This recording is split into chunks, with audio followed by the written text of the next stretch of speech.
UKLO 1 year masters. No IELTS required up to 5 years visa. High visa success rate. నమస్తే. ఎన్నో ముఖ్యమైన విషయాలు ముఖ్యంగా రాశి ఫలితాల ద్వారా ప్రతి మాసం మనల్ని పలకరిస్తూనే ఉంటారు. మనందరికీ ఎన్నో ముఖ్యమైన విషయాలు వివరిస్తూ ఉంటారు శివప్రసాద్ గురువు గారు. జాతకాలకు సంబంధించి, వాస్తుకు సంబంధించి మీకు ఎలాంటి డౌట్స్ ఉన్నా స్క్రీన్ మీద కనపడే నెంబర్‌కి కాల్ చేయొచ్చు.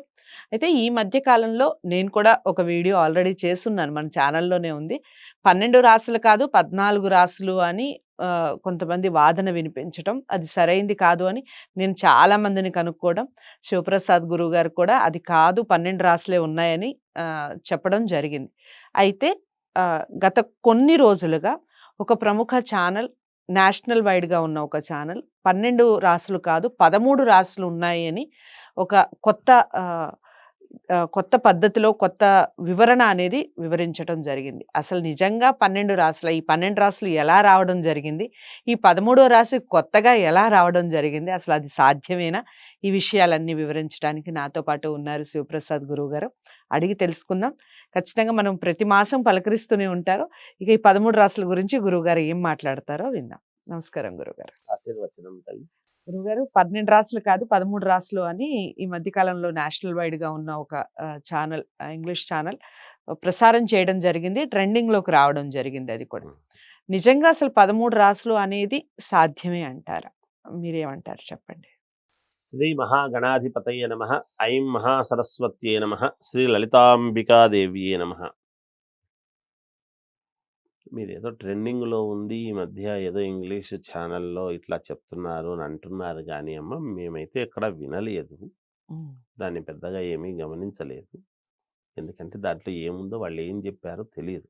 అయితే ఏది ఏమైనా మనకు కాలం అనేటువంటిది ఒకటి ఉన్నది. కాలాన్ని బట్టి ఎప్పుడు కూడా కాలపురుషుడు అనేటువంటి దాన్ని బట్టి మనకు సూర్యచంద్రుల యొక్క దీని గమనాన్ని బట్టి మనకు ఒక నిర్దిష్టమైనటువంటి ఒక ప్రణాళిక ఉన్నది మనకి.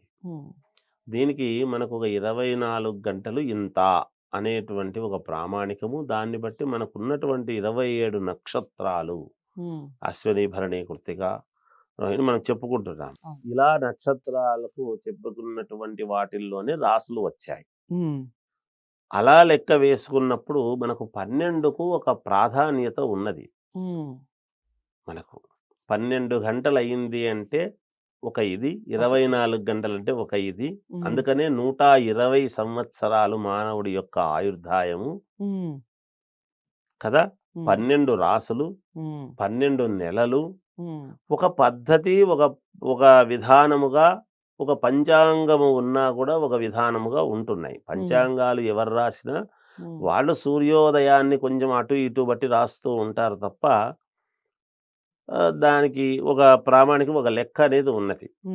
అయితే ఒక రాశి ఉంది అంటే చూచే చోళ అశ్విని లీలు లేలో భరణి ఆయి ఊయే కృత్తిక. అశ్విని, భరణి, కృత్తిక పాదం మేషం. కృత్తిక పాదము అంటే 9 పేర్లు ఒకటి. 9 సంఖ్య ఏమిటి మనకందరికీ తెలిసినటువంటిది. అందుకని అలా మిగతా 9 మళ్ళీ కృత్తికా పాదం, రోహిణి, మృగశిరార్థం, వృషభం అని మనకు ఒక శ్లోకం ఉన్నది, ఒక పద్ధతిగా ఉన్నది. ఇలా లెక్క వేసుకున్నప్పుడు 12 రేవత్యంతం మీనం అని మీనరాశి వరకే ఉన్నది. మరి మాట్లాడుకోవడానికి ట్విస్టులు బాగా ఉంటాయి. అవతారాలలో భగవంతుడు మొట్టమొదట ఎత్తినటువంటిది మత్స్యావతారము కదా. మరి మన రాసులు మేషరాశిలో ప్రారంభం కావటం ఏమిటి, మీనరాశితో ప్రారంభం కావాలి కదా అని మాట్లాడతారు అని కూడా మాట్లాడుకోవచ్చు కదా. మనము ఏదైనా అమ్మ మన తెలివితేటలు ఎలా ఉంటాయి అంటే ఆంజనేయ స్వామిని వాయుపుత్రుడు అనడములో ఔన్నత్యము ఉన్నది. వాయువు అంటే గాలి, పుత్రుడు అంటే ఇంకొక మాట అని మాట్లాడేటువంటి వాళ్లకు మనం చేయగలిగింది ఏమీ లేదు. అర్థం చేసుకునేది అంటే చూసే మన దృష్టిని బట్టి ఉంటుంది. ఇంకొకటి ఎక్కడ ఇమడింపజేస్తారు దీంట్లో కొత్తగా, ఎక్కడి నుంచి వస్తుంది? ఇన్ని వేల వందల సంవత్సరాలు అయిన తర్వాత ఇవాళ కృష్ణుడి జాతకము, రాముడి జాతకం కూడా మనము 12 రాసుల్లో ఇమడింపజేసుకొని మనము చూస్తూ ఉండేటువంటి కాలములో ఇవాళ కలియుగంలోకి వచ్చేటప్పటికి మన తెలివితేటలు ఏదో గొప్పగా అయిపోయి నేను ఇంకొక 2 రాసులను పెడతాను, 10 రాసులను 2 కాకుంటే ఇంకో 12 పెడితే 24 కూడా గళ్ళు చేసుకోవడానికి బాగుంటుంది కానీ కాలాన్ని ఎట్లా డివైడ్ చేస్తాము కొత్తగా? ఉమ్, ప్రతివాడికి 24 గంటలే ఉంది అని అంటున్నాం మనము. ఈ 24 గంటలు కాకుండా పెంచగలిగినటువంటి స్థాయి ఎవరిది? ఉమ్, ఉమ్, మనం తెల్లవార్లు మేల్కోవచ్చు, అవును. అది వేరు సంగతి. ఉమ్, కానీ రొటీన్ మళ్ళీ అదే కదా. అవును. ఉదయాత్ ఉదయం వారం అని చెప్పుకుంటున్నాం మనం. ఉమ్, ఉమ్, సూర్యుడు ఉదయించినప్పటి నుంచి మళ్ళీ ఉదయించేంత వరకు అదే వారం ఉంటుంది అని కొన్ని ఉమ్, ప్రామాణికం. ఉమ్, ఆ సూర్యుడు ఉదయించిన తర్వాత వారం మారుతుంది అని. ఉమ్, సరే, మనం ఇంగ్లీష్ డేట్లు దాని ప్రకారంగా 12 దాటితే అయిపోయిందని మనం డిసెంబర్ అయిపోతూనే జనవరి 1 వచ్చినామని ఏదో కొంచెం ఇది చదువు వాళ్ళ దీన్ని బట్టి. అవును. అందుకే కదా మనకు తెలుగు ఉగాది ప్రామాణికము అని ప్రామాణికం చెప్పుకుంటున్నాం, చేసుకుంటాం. చేస్తున్నాం. ఉమ్, ఉమ్, మనం మాట్లాడడానికి కూడా ఒక ప్రామాణికం ఉండాలి కదా. ఉమ్, ఇవాళ కనుగొంటున్నారు అంటే ఋషి దర్శనాత్ ఋషి అన్నాడు. ఋషి అనేటువంటి వాడు ఎప్పుడో చంద్రమండలంలో నీళ్లున్నాయిరా అని చెప్పినాడు. ఉమ్, ఇవాళ అవి కనుక్కొని వచ్చేసి శాటిలైట్లు అన్నీ తెలుస్తున్నాయి, సైన్స్ అగో అవి ఉన్నాయి ఇవి ఉన్నాయని కొత్తగా చెప్తున్నారు. ఉమ్, జంబూ ద్వీపము మేరేడు పండులాగా ఉన్నది మనది ఏ పొద్దు ఋషులు చెప్పిన, ఈ పొద్దు పైన ఇది ఇట్లుంది అని చెప్తున్నారు. ఉమ్, ఇవన్నీ ఉమ్, తరతరాలుగా మొట్టమొదట్లో ఎప్పుడో ఋషులు మన పాండిత్యంలో మనకు ఉండేటువంటి దీంట్లో అన్ని చెప్పినవే.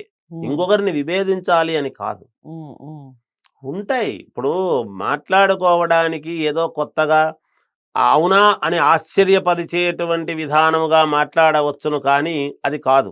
ఉమ్, మీకు ప్రశ్నార్థకముగా ఉండిపోతుంది ఎన్నాళ్ళు పోయినా అది. మీకు ఒక ఆ, ప్రశ్నార్థకముగా ఒక మాట చెప్తాను చూడండి. నేను వాస్తు, ఉమ్, జ్యోతిషము 2 కాబట్టి అవును. మామూలుగా ఇప్పుడు తూర్పు ముఖద్వారము అని తీసుకుంటారు. మరి గృహప్రవేశం చేస్తున్నది పశ్చిమ ముఖంగా కదా, మరి ఇంట్లోకి పోతూ ఉండేది ముఖ్యమా, బయటకు వచ్చేది ముఖ్యమా అనేటువంటి దాంట్లో దాన్ని పశ్చిమ ముఖద్వారం అంటామా, తూర్పు ముఖద్వారం అంటామా అంటే అది ప్రశ్నార్థకం కదా. ఉమ్, నిజంగానే ప్రశ్నార్థకం. అవును కదా. అవును. మనం రోజు పూజ చేసేటువంటి నవగ్రహాలలో ఉమ్, సూర్య భగవానుడు ఉమ్, ఇలా తూర్పు ముఖంగా ఉంటాడు. అవును. మరి మనకేమో తూర్పు నుంచి పడమరకు కదా రోజు బయలుదేరుతున్నాడు. మరి తూర్పు ముఖంగా ఎందుకున్నాడు నవగ్రహాలలో? ఉమ్, ఉమ్, మీకు ప్రశ్నార్థకాలు దండిగా ఉంటాయి. అంటే దీన్ని వితండవాదన చేసేటువంటి విధానముగా వెళ్ళిపోకూడదు. ఉమ్, సమాధానం చెప్పేటువంటి ఇదిలో కూడా ఉండాలి.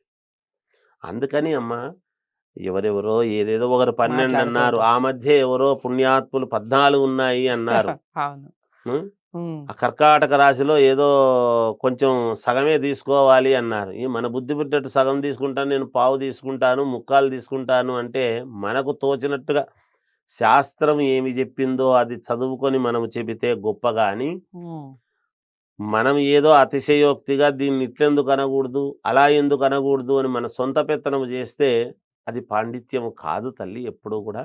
సరే, ఉమ్, మరి వాళ్ళు ఏం చెప్పారో మనకున్నవైతే దృఢముగా 12 రాశులు. మొట్టమొదటి నుంచి అనాదిగా వస్తూ ఉండేటువంటిది, ఉమ్, ఎప్పటినుంచో వస్తూ ఉండేటువంటిది. ఇది ఎలా మనం ఇంకొక మ్, దీన్ని ఎలా తీసుకుంటాం, దానికి నక్షత్రాలు ఏమిటి, దానికి వేరే పేర్లు ఏమొస్తాయి, ఉమ్, అవి కూడా చెప్పాలి కదా.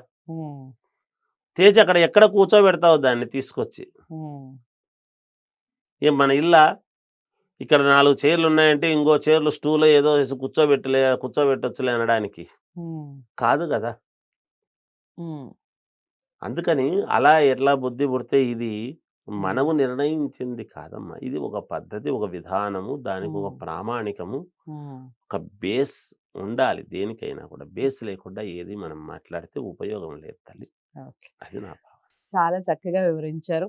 ఇక నుంచి ఈ వాదనకి ఒక రకంగా ఫుల్ స్టాప్ పడ్డట్టే గురువుగారు చెప్పారు అంటే. అంటే నేను బాగా నమ్మే వ్యక్తి కాబట్టి నేను ఈ మాట చెప్తున్నాను. మీకు ఇంకా ఏమైనా డౌట్స్ ఉన్నా, లేదా మీరు ఇంకా ఏమైనా కనుక్కున్నా, ప్రామాణికంగా మీరు చెప్పగలరు అన్న మీకు ఆ దృఢ సంకల్పం మీకు ఉన్నా, ఖచ్చితంగా కామెంట్ బాక్స్‌లో తెలియచేయండి. దానికి సంబంధించిన వివరణ కూడా గురువుగారు ఇచ్చే ప్రయత్నం చేస్తారు. వీడియోని లైక్ చేసి అందరికీ షేర్ చేసే ప్రయత్నం చేయండి. ఛానల్‌ని సబ్స్క్రైబ్ చేసుకోండి. మరో మంచి అంశంతో మళ్ళీ కలుద్దాం. నమస్తే.